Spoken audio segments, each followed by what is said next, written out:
Alors, à l'arrière de l'hôtel de Pérussis, dont nous admirons ici la façade, se trouvait un immense jardin.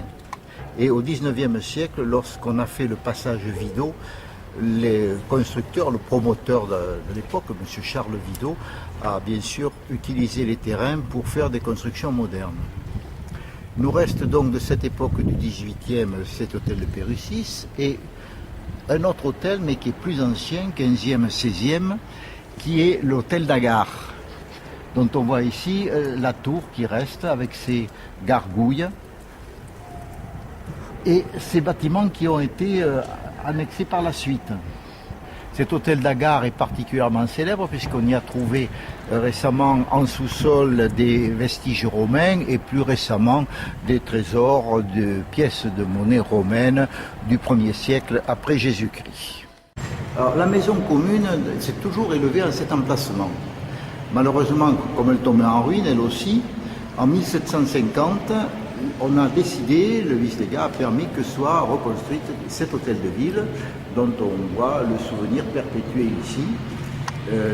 François-Marie de Manzy était l'évêque de Cavaillon, et cet hôtel de ville abritait également le grenier communal et plus tard aussi le mont de piété.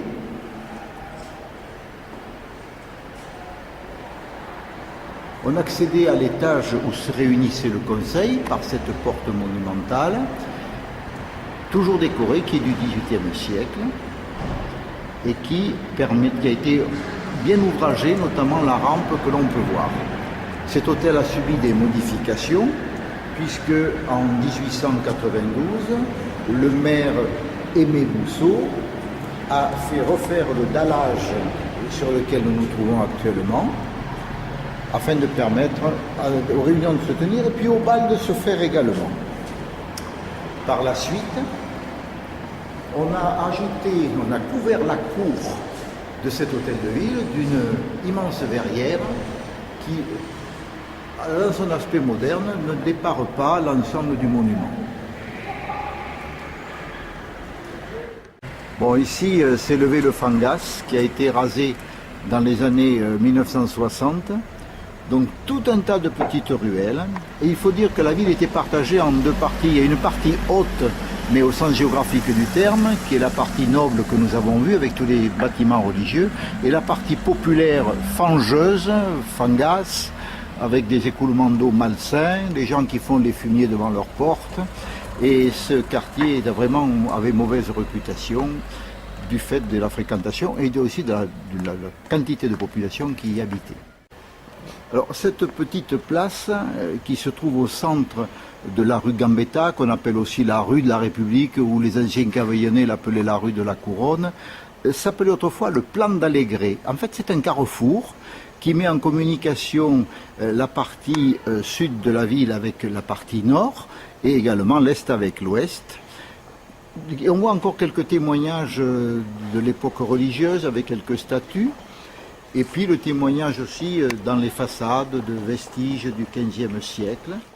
Dans cette rue des Fabrices, ou donc la rue Gambetta, se trouvait la carrière juive. C'est une carrière, c'est une ruelle qui autrefois ne débouchait pas, comme vous pouvez le voir là-bas au fond. Maintenant, il y a un porche.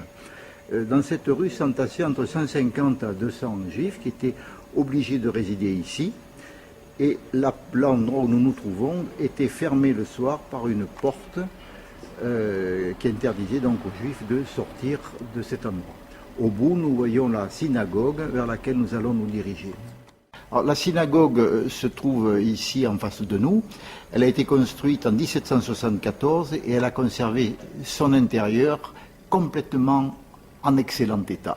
C'est un bijou de l'art judéo-comtadin et sûrement le seul monument digne de ce nom en France et peut-être même à l'étranger. Bon, nous nous trouvons actuellement sur les vestiges du couvent des Dominicains qui s'était installé au XVIIe siècle.